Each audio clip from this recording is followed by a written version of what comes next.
In this podcast, we talk about 5G and India's refusal to deal with Chinese tech. Imagine a world where machines can talk. Not just talk but negotiate with each other. Your smartwatch keeps track of your blood pressure. It then monitors your heart rate. It checks to see if there are anomalies, and in the off chance it does find something out of the ordinary, it sends a bite-sized report to your doctor. But today is a good day, everything is good, and you enter the kitchen to make yourself a tasty snack.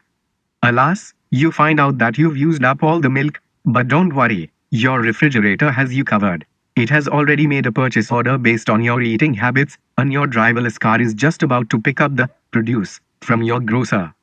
While all of this may sound futuristic to you, some of the smartest minds in the world are already working their socks off to realize this futuristic dream, and they are making commendable progress on what they call machine-to-machine (M2M) communication. However, there is one tiny problem. All of this mammoth processing and data transfer happens on what is today considered an outdated solution 4G, while 4G can easily cater to the needs of human communication. It falls short when millions of machines start to talk. So how do you get them all working at the same time? You need more bandwidth. You need better tech. You need 5G, and who's leading the 5G race, you ask? China. Our nemesis, our arch rival, our greatest adversary. China missed the bus on 2G, lost out to Japan on 3G, and couldn't pip the US when 4G hit the market. But they didn't want to lose out once again. They didn't want to play catch up. So the Chinese government got involved early. They started researching 5G way back in 2013. They were already conducting trials by 2016. And according to a 2018 Deloitte report, http://cnn.com, the 24th of January 2020, Perspectives America China 5G Race Index.html, they've outspent the US by a whopping $24 billion building the necessary infrastructure to make 5G accessible to the world, meaning these guys are early movers and have a veritable advantage here. Unfortunately for the Chinese, the US started raising concerns about China's dominance in the sector. They suspected companies like Huawei could use their supremacy in the telecom equipment market to spy for the Chinese government. They were worried Chinese manufacturers would install hidden backdoors in their tech and access sensitive data. And to be honest with you, it's not like their fears were completely unfounded. Companies like Huawei and ZTE do have very murky ownership structures. In fact, if you ask me, they probably have close ties to the communist government. And there's also that national intelligence law, which states unequivocally that Chinese organizations must support, cooperate with, and collaborate in national intelligence work. Meaning there's no doubt that the Chinese government has a pretty uncomfortable grip on its companies, and considering 5G might soon become ubiquitous, it is pretty worrisome.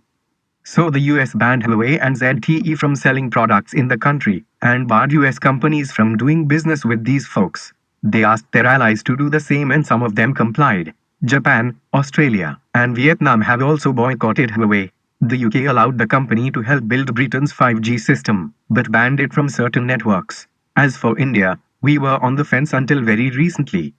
In December, the Indian government allowed Huawei to participate in trials for 5G networks, but they were still uncertain about letting the company sell its equipment here. And Indian telcos were understandably very jittery about this because, well, they had millions of dollars at stake here. As Akhil Gupta, vice chairman of Bharti Enterprises, said, "We are at a loss as to what to do as an operator. Should we order Huawei equipment, or should we not?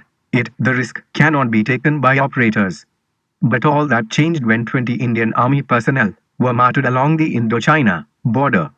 The government has now asked state-owned telcos BSNL and MTNL to stop using telecom gear from China for upgrading their 4G networks. Reportedly, they are also considering measures to urge private telecom operators to cut their dependence on Chinese equipment. Currently, India's annual market for telecom equipment tallies up to about 12,000 crore rupees. Chinese players account for around 25% of this market.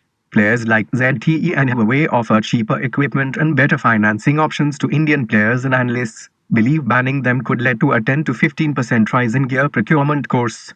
In fact, last year even Huawei weighed in on this debate by suggesting that 5G deployment in India could potentially be delayed by about 2 to 3 years if it's banned from operating within India. However, none of it matters right now, because it seems policymakers are willing to bear the brunt even if it means boycotting China completely. Thanks for watching this video. Be a part of our ever-growing community. Please like, share, comment this video. Press the bell icon to get instant updates from our channel.